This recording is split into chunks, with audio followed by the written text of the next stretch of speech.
CM ಸಿದ್ದರಾಮಯ್ಯನವರ ವಿರುದ್ಧ ಇವತ್ತು ಮಾಜಿ ಸಿಎಂ ಹಾಗೆ ಹಾಲಿ ಕೇಂದ್ರ ಸಚಿವರು ಆಗಿರುವಂತಹ ಎಚ್.ಡಿ. ಕುಮಾರಸ್ವಾಮಿ ಅವರು ಒಂದು ಮಹತ್ವದ ದಾಖಲೆಯನ್ನ ಬಿಡುಗಡೆ ಮಾಡಿದ್ದಾರೆ. ಇದು ಮುಡಾದಲ್ಲಿ ನಡೆದಿದೆ ಎನ್ನಲಾಗ್ತಾ ಇರುವಂತಹ ಅಕ್ರಮ ನಿವೇಶನಗಳ ಹಂಚಿಕೆ ಕುರಿತಾಗಿ. ಇನ್ನು ಕುಮಾರಸ್ವಾಮಿ ಅವರು ತಾವು ಇವತ್ತು ಬಿಡುಗಡೆ ಮಾಡಿದಂತಹ ದಾಖಲೆ ಇದು ಕಾಂಗ್ರೆಸ್ ವಿರುದ್ಧ ದೊಡ್ಡ ಅಸ್ತ್ರವಾಗತ್ತೆ ಅಂತಾನೆ ಭಾವಿಸಿದ್ರು. ಆದ್ರೆ ಈ ಡಾಕ್ಯುಮೆಂಟ್ ಏನಿದೆ ಸೋಷಿಯಲ್ ಮೀಡಿಯಾಗಳ ಮೂಲಕ ಬಿಡುಗಡೆಗೊಳಿಸಿದ್ದಾರೆ ಕುಮಾರಸ್ವಾಮಿ, ಇದು ಅಗೇನ್ ಬಿಜೆಪಿ ಹಾಗೆ ಜೆಡಿಎಸ್ ಎರಡೂ ಪಕ್ಷಗಳಿಗೆ ತಿರುಗುಬಾಣವಾಗಿದೆ. ಮುಖ್ಯಮಂತ್ರಿ ಸಿದ್ದರಾಮಯ್ಯನವರ ವಿರುದ್ಧ ಬಿಡುಗಡೆ ಮಾಡಿರುವಂತಹ ದಾಖಲೆಯಲ್ಲಿ ಇವತ್ತು ಕುಮಾರಸ್ವಾಮಿ ಅವರೇ ಖುದ್ದಾಗಿ ಒಪ್ಕೊಂಡಿದ್ದಾರೆ. ಮುಡಾದಲ್ಲಿ ಪಾರ್ವತಿಯವರಿಗೆ ಏನು ಹಂಚಿಕೆ ಮಾಡಲಾಗಿದೆ ಆ ಬದಲಿ ನಿವೇಶನಗಳ ಹಂಚಿಕೆಯಲ್ಲಿ ಯಾವುದೇ ಅಕ್ರಮವಾಗಿಲ್ಲ ಎನ್ನುವಂಥದ್ದಕ್ಕೆ ಕುಮಾರಸ್ವಾಮಿ ಅವರು ಬಿಡುಗಡೆಗೊಳಿಸಿರುವಂತಹ ಆ ಡಾಕ್ಯುಮೆಂಟ್ ನಲ್ಲೇ ಸಾಕ್ಷ್ಯವನ್ನ ಒದಗಿಸಿದ್ದಾರೆ. ಹಾಗಾದ್ರೆ ಕುಮಾರಸ್ವಾಮಿ ಅವರು ಬಿಡುಗಡೆ ಮಾಡಿರುವಂತಹ ಆ ದಾಖಲೆಯಲ್ಲಿ ಏನಿದೆ, ಆ ದಾಖಲೆಯನ್ನು ಒಂದ್ಸಲ ಓದ್ಬಿಡೋಣ. ಈ ಜಮೀನನ್ನ ಶ್ರೀ BM ಮಲ್ಲಿಕಾರ್ಜುನ ಸ್ವಾಮಿ ಬಿನ್ನ ಮರಿಲಿಂಗಯ್ಯ ಇವರು ಖರೀದಿ ಮಾಡಿದ್ದು ಇವರ ಹೆಸರಿಗೆ ಕಂದಾಯ ದಾಖಲೆಗಳನ್ನು ವರ್ಗಾಯಿಸಿಕೊಂಡು ದಿನಾಂಕ 15/7/2005 ಅಧಿಕೃತ ಜ್ಞಾಪನದನ್ವಯ ಮಾನ್ಯ ಜಿಲ್ಲಾಧಿಕಾರಿಗಳು ವಸತಿ ಉದ್ದೇಶಕ್ಕಾಗಿ ಈ ಜಮೀನಿನ ಭೂ ಪರಿವರ್ತನೆ ಮಾಡಿ ಆದೇಶ ಮಾಡಿರುತ್ತಾರೆ. ಆದೇಶ ಪ್ರತಿ ಅನುಬಂಧ 3.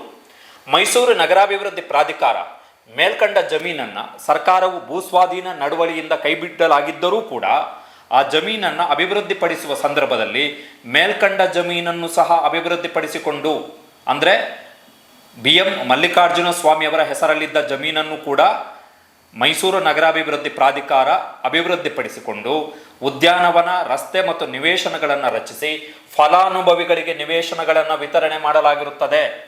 ಬಡಾವಣೆ ನಕ್ಷೆಯ ಪ್ರತಿ ಅನುಬಂಧ 3 ಮತ್ತು ನಿವೇಶನಗಳ ಆಕಾಂಕ್ಷೆಗಳಿಗೆ ವಿತರಣೆಯನ್ನು ಮಾಡಲಾಗಿರುವ ಮಾಹಿತಿ ಅನುಬಂಧ 4. ಸೊ ಡಾಕ್ಯುಮೆಂಟ್ ಅನ್ನ ಪ್ರೊವೈಡ್ ಮಾಡಿದ್ದಾರೆ ಪತ್ರದಲ್ಲಿ.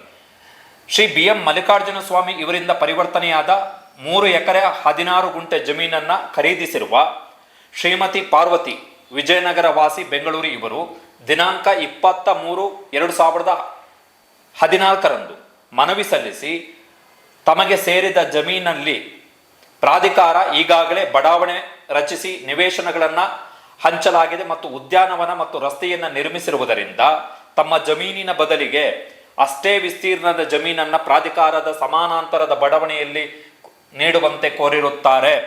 ಅರ್ಜಿದಾರರಾದ ಶ್ರೀಮತಿ ಪಾರ್ವತಮ್ಮ ಇವರಿಗೆ ಮಾರುಕಟ್ಟೆ ದರದಲ್ಲಿ ಜಮೀನಿನ ಪರಿಹಾರ ನೀಡುವುದಾಗಿಯೂ ಅಥವಾ 40:60 ಅನುಪಾತದಲ್ಲಿ ನಿವೇಶನ ನೀಡುವುದಾಗಿಯೂ ತಿಳಿಸಲಾಗಿತ್ತು. ಯಾರು ತಿಳಿಸಿದ್ದು? ಮೈಸೂರು ನಗರಾಭಿವೃದ್ಧಿ ಪ್ರಾಧಿಕಾರದವರು. ಯಾರಿಗೆ? ಸಿದ್ದರಾಮಯ್ಯನವರ ಪತ್ನಿ ಪಾರ್ವತಿ ಅವರಿಗೆ. ಆದರೆ ಪ್ರಾಧಿಕಾರದ ಈ ಸಲಹೆಗೆ ಅವರು ಒಪ್ಪಿಗೆ ನೀಡದೇ ಇದ್ದು ಬದಲಿ ನಿವೇಶನವನ್ನು ನೀಡುವಂತೆ ಒತ್ತಾಯಿಸಿರುತ್ತಾರೆ.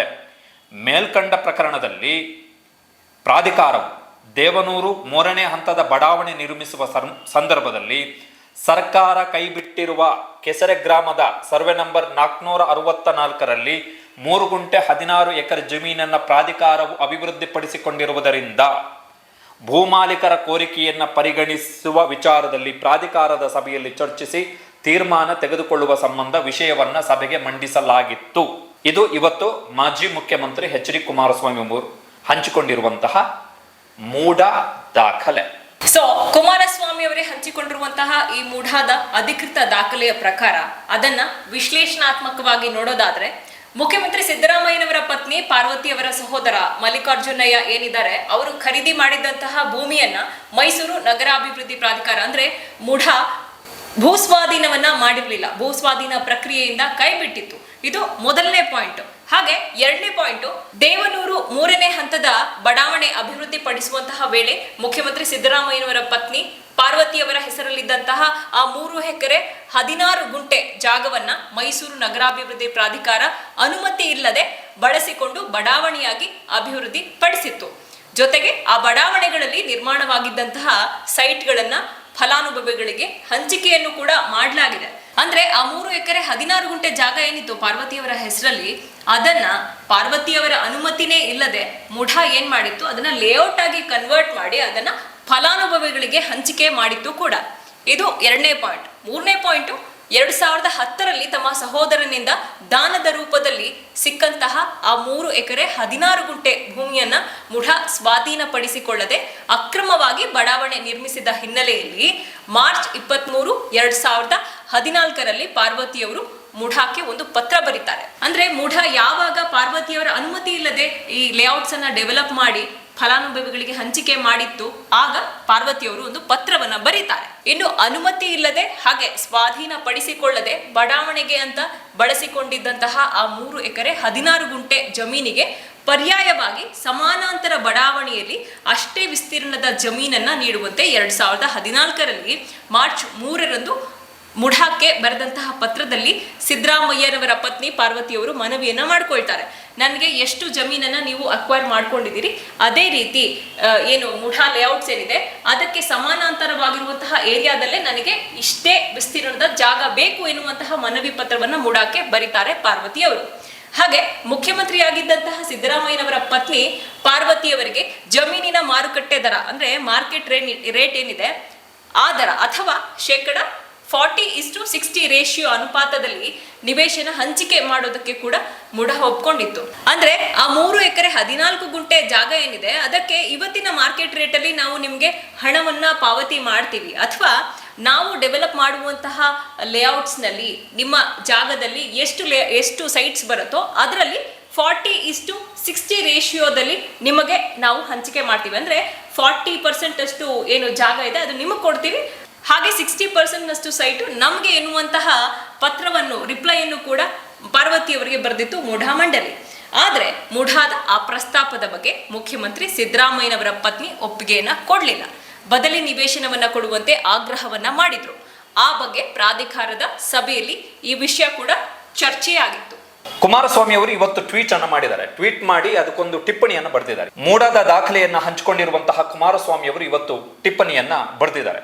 ಸೊ ಘನತೆವೆತ್ತ ಮಾಜಿ ಮುಖ್ಯಮಂತ್ರಿ ಸನ್ಮಾನ್ಯ ಶ್ರೀ ಎಚ್ ಡಿ ಕುಮಾರಸ್ವಾಮಿ ಅವರು ಬರ್ಕೊಂಡಿರುವಂತಹ ಟಿಪ್ಪಣಿ ಏನಿದೆ ಅಂತ ಹೇಳಿದ್ರೆ, ಸನ್ಮಾನ್ಯ CM ಸಿದ್ದರಾಮಯ್ಯನವರೇ, ಮೂಡಾ ನಿವೇಶನ ಹಂಚಿಕೆಯಲ್ಲಿ ನನ್ನ ಮತ್ತು ನನ್ನ ಕುಟುಂಬದ ಪಾತ್ರವೇ ಇಲ್ಲ ಎಂದು ಬೊಗಳೆ ಬಿಡುವ ನಿಮಗೆ ಕನ್ನಡ ಬರುತ್ತದೆ, ಭಾಷೆಯೂ ಗೊತ್ತಿದೆ ಎಂದು ನಾನಾದರೂ ಪರಿಭಾವಿಸುತ್ತೇನೆ. ನೀವು ಸ್ವಯಂ ಘೋಷಿತ ವಕೀಲರಲ್ಲವೇ? ಇಲ್ಲಿರುವ ದಾಖಲೆಯನ್ನ ಕಣ್ಣಲ್ಲಿ ಕಣ್ಣಿಟ್ಟು ಓದಿ. 50-50 ಅನುಪಾತದಲ್ಲೇ ಮೂಡಾ ಬದಲಿ ನಿವೇಶನ ನೀಡಲೇಬೇಕೆಂದು CM ಸಾಹೇಬರ ಧರ್ಮಪತ್ನಿ ಒತ್ತಾಯ ಮಾಡಿದ್ದಾರೆ. ಅರ್ಜಿದಾರರಾದ ಶ್ರೀಮತಿ ಪಾರ್ವತಮ್ಮ ಇವರಿಗೆ ಮಾರುಕಟ್ಟೆ ದರದಲ್ಲಿ ಜಮೀನಿನ ಪರಿಹಾರ ನೀಡುವುದಾಗಿಯೂ ಅಥವಾ 40-60 ಅನುಪಾತದಲ್ಲಿ ನಿವೇಶನ ನೀಡುವುದಾಗಿಯೂ ತಿಳಿಸಲಾಗಿತ್ತು. ಆದರೆ ಪ್ರಾಧಿಕಾರದ ಈ ಸಲಹೆಗೆ ಅವರು ಒಪ್ಪಿಗೆ ನೀಡದೇ ಇದ್ದು ಬದಲಿ ಜಮೀನನ್ನ ನೀಡುವಂತೆ ಒತ್ತಾಯಿಸಿರುತ್ತಾರೆ. ಇದು ಮೂಡಾ ದಾಖಲೆಯಲ್ಲಿರುವ ಒಕ್ಕಣೆ. ಇದಕ್ಕೆ ತಾವು ಏನಂತೀರಿ? ಇದು ತಮ್ಮ ಪ್ರಕಾರ ಟಿಪ್ಪಣಿಯೋ, ಒಕ್ಕಣೆಯೋ ಅಥವಾ ಅಪ್ಪಣೆಯೋ? ಸೂಪರ್ CM ಅವರೇ, ಸೂಪರ್ CM ಅಂದ್ರೆ ಯತೀಂದ್ರ ಬಗ್ಗೆ ಹೇಳ್ತಾ ಇರುವಂಥದ್ದು ಇಂಡೈರೆಕ್ಟ್ ಆಗಿ ಒತ್ತಾಯಿಸಿರುತ್ತಾರೆ ಎಂದರೆ ಮೂಡಾ ಅಧಿಕಾರಿಗಳು ಇನ್ನೇನು ಮಾಡಿಯಾರು ಅಂತೇಳಿ ಕುಮಾರಸ್ವಾಮಿ ಅವರು ಹೇಳಿದ್ದಾರೆ. ಆಗ ತಾವು ರಾಜ್ಯದಲ್ಲಿ ಏನಾಗಿದ್ದೀರಿ? ವಿಧಾನಸೌಧದ 3ನೇ ಮಹಡಿಯಲ್ಲಿರುವ ಮುಖ್ಯಮಂತ್ರಿ ಕುರ್ಚಿಯಲ್ಲಿ ಕೂತಿದ್ದೀರಿ. ಈಗ ಹೇಳಿ, ಯಾರ ತಟ್ಟೆಯಲ್ಲಿ ಏನು ಸತ್ತು ಬಿದ್ದಿದೆ? ಕಪ್ಪು ಚುಕ್ಕೆಯನ್ನ ವೈಟ್ನರ್ ನುಂಗಿತ್ತಾ ಎಂದು ಮುಖ್ಯಮಂತ್ರಿ ಸಿದ್ದರಾಮಯ್ಯನವರ ವಿರುದ್ಧ ಕಿಡಿಕಾರಿದ್ದಾರೆ. ಯಾರು? ಸನ್ಮಾನ್ಯ ಶ್ರೀ ಘನತೆವೆತ್ತ HD ಕುಮಾರಸ್ವಾಮಿ ಅವರು. ಇವತ್ತು ಕುಮಾರಸ್ವಾಮಿ ಅವರು ಬಿಡುಗಡೆಗೊಳಿಸಿರುವಂತಹ ಈ ದಾಖಲೆಯಲ್ಲಿ ಮೈಸೂರು ನಗರಾಭಿವೃದ್ಧಿ ಪ್ರಾಧಿಕಾರ ಅಂದ್ರೆ ಮುಢಾ ಏನಿದೆ ಅದು ಸಿದ್ದರಾಮಯ್ಯನವರ ಪತ್ನಿಗೆ ಸೇರಿದಂತಹ 3 ಎಕರೆ 16 ಗುಂಟೆ ಜಮೀನನ್ನ ಅವರ ಪರ್ಮಿಷನ್ನೇ ಇಲ್ಲದೆ ಬಳಕೆ ಮಾಡಿಕೊಂಡಿದೆ. ಇನ್ನು ಸಹಜವಾಗಿ ತಮ್ಮ ಜಾಗವನ್ನ ಯಾರಾದ್ರೂ ಒಬ್ರು ಬಳಕೆ ಮಾಡ್ಕೊಳ್ತಾರೆ, ಅತಿಕ್ರಮ ಮಾಡ್ಕೊಳ್ತಾರೆ, ಪರ್ಮಿಷನ್ ಇಲ್ಲದೆ ಅಕ್ವೈರ್ ಮಾಡ್ಕೊಳ್ತಾರೆ ಅಂದ್ರೆ ಅದಕ್ಕೆ ಪರಿಹಾರ ಅಂತ ಕೇಳಲೇಬೇಕಲ್ವಾ? ಸೊ ಆ ಗ್ರೌಂಡ್ಸ್ ನಲ್ಲಿ ಸಿದ್ದರಾಮಯ್ಯನವರ ಪತ್ನಿ ಇಲ್ಲ, ನನಗೆ ಇಷ್ಟೇ ಬೇಕು, ಇಲ್ಲೇ ಬೇಕು, ಇಷ್ಟು ಜಮೀನೇ ಬೇಕು ಎನ್ನುವಂತಹ ಒತ್ತಾಯವನ್ನ ಮಾಡಿರೋದು ಕೂಡ ಇಲ್ಲಿ ಸಹಜ. ಇನ್ನು ತಮ್ಮ ಅನುಮತಿಯೇ ಇಲ್ಲದೆ ಮುಡಾ ಏನು ಆಕ್ಯುಪೈ ಮಾಡ್ಕೊಳ್ತು, ಅಕ್ವೈರ್ ಮಾಡ್ಕೊಳ್ತು ತಮ್ಮ ಜಮೀನನ್ನ, ಅದಕ್ಕೆ ಸಿದ್ದರಾಮಯ್ಯನವರ ಪತ್ನಿ ಅಂದ್ರೆ ಮುಖ್ಯಮಂತ್ರಿಯವರ ಪತ್ನಿ ಎನ್ನುವಂತಹ ಏಕೈಕ ಕಾರಣಕ್ಕೆ ಮುಢಾ ಏನ್ ಹೇಳತ್ತೆ ಅದನ್ನೆಲ್ಲ ಕೇಳಲೇಬೇಕು, ತಾವು ಏನು ಒತ್ತಾಯವನ್ನೇ ಮಾಡಬಾರ್ದು ಎನ್ನುವಂತಹ ವಾದವನ್ನ ಮಾಡೋದು ಇದು ಮೂರ್ಖತನದ ಪರಮಾವಧಿ. ಹಾಗೆ ಯಾವ ರೂಪದ ಪರಿಹಾರ ಬೇಕು ಅಂತ ಹಕ್ಕೊತ್ತಾಯ ಮಾಡೋದು, ಹಾಗೆ ಅದು ಜಮೀನು ಮಾಲೀಕರಾಗಿರುವಂತಹ ಪಾರ್ವತಿಯವರ ವೈಯಕ್ತಿಕ ಹಕ್ಕಾಗಿರುತ್ತೆ. ಇನ್ನು ಪಾರ್ವತಿಯವರು ಕಾನೂನಿನಲ್ಲಿ ತಮಗೆ ಸೂಕ್ತ ಎನಿಸಿದಂತಹ ಪರಿಹಾರವನ್ನ ಕೇಳಬಹುದು, ಆ ಕುರಿತಾಗಿ ಅವರು ಹಕ್ಕೊತ್ತಾಯವನ್ನು ಮಾಡಬಹುದು. ಇನ್ನು ಸ್ವಾಧೀನವನ್ನೇ ಪಡಿಸಿಕೊಳ್ಳದೆ ಪಾರ್ವತಿಯವರಿಗೆ ಸೇರಿದಂತಹ ಜಾಗವನ್ನ ಬಳಕೆ ಮಾಡಿಕೊಂಡಿರುವುದಾಗಿ ಮುಢಾ ಇವತ್ತು ಕುಮಾರಸ್ವಾಮಿ ಅವರು ಬಿಡುಗಡೆ ಮಾಡಿರುವಂತಹ ಆ ದಾಖಲೆಯೇ ಸ್ಪಷ್ಟವಾಗಿ ಹೇಳ್ತಾ ಇದೆ. ಇನ್ನು 2020ನೇ ಇಸುವಿನಲ್ಲಿ ಮುಢಾ 50-50 ಅನುಪಾತದಲ್ಲಿ ಅಂದ್ರೆ 50-50 ರೇಷಿಯೋ ಅನುಪಾತದಲ್ಲಿ ಸೈಟುಗಳನ್ನ ಹಂಚಿಕೆ ಮಾಡುವಂತಹ ತೀರ್ಮಾನವನ್ನು ಕೂಡ ತೆಗೆದುಕೊಂಡಿತ್ತು. ಆದ್ರೆ ಸಿದ್ದರಾಮಯ್ಯನವರ ಪತ್ನಿ ಪಾರ್ವತಿಯವರಿಗೆ 14 ನಿವೇಶನವನ್ನ ಹಂಚಿಕೆ ಮಾಡಿದ್ದು ಯಾವಾಗ 2021ನೇ ಇಸವಿಯಲ್ಲಿ. ಆಗ ಸಿದ್ದರಾಮಯ್ಯನವರು ಮುಖ್ಯಮಂತ್ರಿಯಾಗಿರ್ಲಿಲ್ಲ, ವಿರೋಧ ಪಕ್ಷದ ನಾಯಕರಾಗಿದ್ರು. ಇನ್ನು ಮುಢಾಕ್ಕೆ ಸಿದ್ದರಾಮಯ್ಯನವರ ಪತ್ನಿ ಪತ್ರ ಬರೆದಿರುವಂತಹ ವಿಚಾರಕ್ಕೂ ಹಾಗೆ ಮುಢಾ ಏನು ನಿರ್ಧಾರವನ್ನ ತೆಗೆದುಕೊಳ್ತು 14 ಬದಲಿ ನಿವೇಶನಗಳನ್ನ ಪಾರ್ವತಿಯವರಿಗೆ ಹಂಚಿಕೆ ಮಾಡಬೇಕು ಅಂತ, ಈ ಎರಡು ವಿಚಾರದಲ್ಲಿ ಸಿಎಂ ಸಿದ್ದರಾಮಯ್ಯನವರ ಪಾತ್ರ ಏನಿತ್ತು ಎನ್ನುವಂತಹ ವಿಚಾರದ ಕುರಿತಾಗಿ ಇದೀಗ ಬಿಜೆಪಿ ಆಗಲಿ ಅಥವಾ ಇದೀಗ ದಾಖಲೆಯನ್ನು ಬಿಡುಗಡೆ ಮಾಡಿದ್ದಾರಲ್ಲ ಕುಮಾರಸ್ವಾಮಿ ಅವರು, ಅವರ ಬಳಿ ಸ್ಪಷ್ಟನೆ ಇಲ್ಲ, ಯಾವ ಉತ್ತರ ಕೂಡ ಇಲ್ಲ. ದಾಖಲೆ ವೀರ ಎಚ್.ಡಿ. ಕುಮಾರಸ್ವಾಮಿ ಅವರು ಇವತ್ತು ಬಿಡುಗಡೆ ಮಾಡಿರುವ ದಾಖಲೆಯ ಪ್ರಕಾರ 2014ರಲ್ಲಿ ಸಿದ್ದರಾಮಯ್ಯ ಮೊದಲ ಬಾರಿಗೆ ಮುಖ್ಯಮಂತ್ರಿ ಆಗಿದ್ದಾಗ ಮೂಡಾ ಇಟ್ಟಿದ್ದಂತಹ ಪ್ರಸ್ತಾಪವನ್ನ ಅವರ ಪತ್ನಿ ಪಾರ್ವತಿ ಅವರು ತಿರಸ್ಕರಿಸುವುದು ಸ್ಪಷ್ಟವಾಗಿದೆ. ಜೊತೆಗೆ ಸಮಾನಾಂತರ ಬಡಾವಣೆಯಲ್ಲಿ ಬದಲಿ ಜಾಗಕ್ಕಾಗಿ ಒತ್ತಾಯವನ್ನ ಮಾಡಿದ್ದಾರೆ. ಆ ದಾಖಲೆಯಲ್ಲಿ ಸ್ಪಷ್ಟವಾಗಿರುವಂಥದ್ದು. ಆದರೆ 14 ಬದಲಿ ನಿವೇಶನಗಳನ್ನ ಮೂಡಾ ಮಂಜೂರು ಮಾಡಿದ್ದೇ ಸಿದ್ದರಾಮಯ್ಯನವರು ವಿರೋಧ ಪಕ್ಷದಲ್ಲಿದ್ದಾಗ. ಅಂದರೆ ನಿವೇಶನಗಳನ್ನ ಮೂಡಾ ಹಂಚಿಕೆ ಮಾಡಿದ್ದೇ ತಪ್ಪೊಪ್ಪಿಗೆಯ ಕಾರಣವನ್ನ ಕೊಟ್ಟು. ತಪ್ಪೊಪ್ಪಿಗೆ ಅಂದ್ರೆ ಏನು? ಇವತ್ತು ದಾಖಲೆ ವೀರ ಎಚ್.ಡಿ. ಕುಮಾರಸ್ವಾಮಿ ಬಿಡುಗಡೆ ಮಾಡಿರುವಂತಹ ದಾಖಲೆಗಳ ಪ್ರಕಾರ ಮೂಡಾದವರೇ ಹೇಳ್ಕೊಂಡಿದ್ದಾರೆ, ನಾವು ಭೂಸ್ವಾಧೀನದಿಂದ ಕೈಬಿಟ್ಟಿದ್ದಂತಹ ಭೂಮಿಯನ್ನ ಬಡಾವಣೆ ನಿರ್ಮಾಣ ಮಾಡಿ ನಾವು ಹಂಚಿಕೆಯನ್ನ ಮಾಡಿದೀವಿ ಅಂತೇಳಿ. ಅಂದ್ರೆ ಮೂಡಾದವರು ಅಕ್ರಮವನ್ನು ಎಸಗಿದ್ದಾರೆ, ಕಾನೂನು ಬಾಹಿರವಾಗಿ ಪಾರ್ವತಿಯವರಿಗೆ ಸೇರಿದಂತಹ ಜಮೀನನ್ನ ಬಳಸಿಕೊಂಡಿದ್ದಾರೆ ಎನ್ನುವಂಥದ್ದು ಕುಮಾರಸ್ವಾಮಿಯವರೇ ಬಿಡುಗಡೆ ಮಾಡಿರುವಂತಹ ದಾಖಲೆಯಲ್ಲಿ ಸ್ಪಷ್ಟ ಆಗ್ತಾ ಇದೆ. ಈ ಎಲ್ಲ ಪ್ರಕ್ರಿಯೆಗಳಲ್ಲಿ ಸಿದ್ದರಾಮಯ್ಯನವರು ತಾವಿರುವಂತಹ ಸಾರ್ವಜನಿಕ ಹುದ್ದೆಯನ್ನ ದುರ್ಬಳಕೆ ಮಾಡಿಕೊಂಡಿದ್ದಾರೆ ಎನ್ನುವುದಕ್ಕೆ ದಾಖಲೆ ವೀರ ಕುಮಾರಸ್ವಾಮಿ ಮತ್ತು ಬಿಜೆಪಿಯ ಬಳಿ ಏನು ಸಾಕ್ಷ್ಯ ಇದೆ? ಭೂಮಾಲೀಕರಾಗಿ ಸಿದ್ದರಾಮಯ್ಯನವರ ಪತ್ನಿ ಪಾರ್ವತಿಯವರಿಗೆ ಪರಿಹಾರ ಪಡೆದುಕೊಳ್ಳುವಂಥದ್ದು, ಅವರು ಪರಿಹಾರ ಪಡೆದುಕೊಳ್ಳುವಂಥದ್ದು ಭೂ ಮಾಲೀಕರಾಗಿ, ಅದು ಅವರ ವೈಯಕ್ತಿಕ ಮೂಲಭೂತ ಹಕ್ಕೇ ಹೊರತು ಮುಖ್ಯಮಂತ್ರಿಯ ಪತ್ನಿ ಅಥವಾ ವಿರೋಧ ಪಕ್ಷದ ನಾಯಕರಾಗಿರುವುದಕ್ಕೂ ಸಿದ್ದರಾಮಯ್ಯನವರಿಗೂ ಅದಕ್ಕೂ ಸಂಬಂಧ ಇಲ್ಲ. ಆ ಭೂಮಿ ಯಾರಿಗೆ ಸಂಬಂಧಪಟ್ಟಿದ್ದು? ಪಾರ್ವತಿ ಎನ್ನುವಂತಹ ಇಂಡಿವಿಜುವಲ್ಗೆ, ಒಬ್ರು ಖಾಸಗಿ ವ್ಯಕ್ತಿಗೆ ಸಂಬಂಧಪಟ್ಟಂತಹ ಭೂಮಿ. ಸಿದ್ದರಾಮಯ್ಯನವರ ಪತ್ನಿ ಹೌದು, ಆದರೆ ಭೂಮಿ ಎನ್ನುವಂಥ ವಿಚಾರ ಬಂದಾಗ ಅದರ ಮಾಲೀಕರಾಗಿರುವಂತಹ ಪಾರ್ವತಿಯವರು she is an individual. So Siddaramaiah ಅವರು ಮುಖ್ಯಮಂತ್ರಿ ಹುದ್ದೆಯನ್ನು ದುರ್ಬಳಕೆ ಮಾಡಿಕೊಂಡಿದ್ದಾರೆ ಎನ್ನುವ ಕಾರಣಕ್ಕಾಗಿ ಅಷ್ಟೇ ಮುಖ್ಯಮಂತ್ರಿ ವಿರುದ್ಧ ಮತ್ತೊಬ್ಬರು ಘನತೆವೆತ್ತ ರಾಜ್ಯಪಾಲ ಥಾವರ್ಚಂದ್ ಗೆಹ್ಲೋಟ್ ಅವರು ಅನುಮತಿ ನೀಡಿದ್ದಾರೆ. ಆದರೆ ಈ ಬಗ್ಗೆ ರಾಜ್ಯಪಾಲರ ಬಳಿ ಇರತಕ್ಕಂತಹ ಸಾಕ್ಷ್ಯಗಳು ಏನು ಸಾಕ್ಷ್ಯಗಳಿದೆ? ಬೇಕಲ್ಲ. ತಮ್ಮ ಹೆಸರಲ್ಲಿದ್ದಂತಹ ಜಮೀನನ್ನ ಮೂಡಾದವರು ಕಾನೂನು ಬಾಹಿರವಾಗಿ ಬಳಸಿಕೊಂಡಿದ್ದಕ್ಕೆ ತಮಗೆ ಸರಿ ಎನಿಸಿದ ಪರಿಹಾರವನ್ನ ಕೇಳುವಂಥದ್ದು ತಪ್ಪು, ಅಕ್ರಮ, ಹಗರಣ ಅಂತೇಳಿ ಘನತೆವೆತ್ತ ರಾಜ್ಯಪಾಲ ಥಾವರ್ಚಂದ್ ಗೆಹ್ಲೋಟ್ಗೆ ಅನ್ನಿಸಿದ್ದರೆ, ಅಥವಾ ಘನತೆವೆತ್ತ ಮಾಜಿ ಪ್ರಧಾನಿ ಎಚ್.ಡಿ. ದೇವೇಗೌಡರ ಮಗ, ಕಿರಿಮಗ ದಾಖಲೆ ವೀರ ಕುಮಾರಸ್ವಾಮಿಗೆ ಅನಿಸಿದ್ದರೆ, ಅಥವಾ ರಾಜಾಹುಲಿ ಯಡಿಯೂರಪ್ಪ ಅವರ ಮಗ ಮರಿಹುಲಿ ವಿಜಯೇಂದ್ರಗೆ ಅನಿಸಿದ್ದರೆ, ಅದಕ್ಕಿಂತ ದೊಡ್ಡ ಮೂರ್ಖತನ, ಮುಟ್ಟಾಳತನ, ಅವಿವೇಕಿತನ, ಇಡಿಯಾಟಿಕ್ ಯೋಚನೆ ಬಹುಶಃ ಯಾವುದು ಇರಲಿಕ್ಕಿಲ್ಲ. Because Parvati as an individual she has every single right to claim. ಅವರಿಗೆ ಸೂಕ್ತ ಎನಿಸಿದಂತಹ ಯಾವುದೇ ಪರಿಹಾರವನ್ನ ಕಾನೂನಾತ್ಮಕವಾಗಿ ಅವರು ಕೇಳಲಿಕ್ಕೆ ಅವರಿಗೆ ಹಕ್ಕಿದೆ. ಅದು ಬದಲಿ ನಿವೇಶನ ಇರಬಹುದು, ಸಮಾನಾಂತರ ಬಡಾವಣೆಯಲ್ಲಿ ಅಂತ ಕೇಳಬಹುದು, ಅಥವಾ ಇಡೀ ಅವರು ಆಮೇಲೆ ಹೇಳಿದ್ದಾರೆ ಭೂಮಿಯನ್ನು ಹಿಂತಿರುಗಿಸಿ ಅಂತ ಹೇಳಿದ್ದಾರೆ. ಒಂದು ಡಾಕ್ಯುಮೆಂಟ್ ಅಲ್ಲಿ ಶಿ ವಾಸ್ ಕ್ಲಿಯರ್ಲಿ ಮೆನ್ಷನ್ಡ್, ನಿಮಗೆ ನಾವು ಕೇಳಿದ ಪರಿಹಾರ ಕೊಡಕ್ಕಾದ್ರೆ ಕೊಡಿ, ಇಲ್ಲದಿದ್ರೆ ನಮ್ಮ ಜಮೀನನ್ನ ನಾವು ವಾಪಸ್ ಕೊಡಿ ಅಂತ ಕೇಳಿದ್ದಾರೆ ಪಾರ್ವತಿಯವರು. ಆ ಡಾಕ್ಯುಮೆಂಟ್ ಕೂಡ ಇದೆ. So she has every single right to claim compensation as her wish.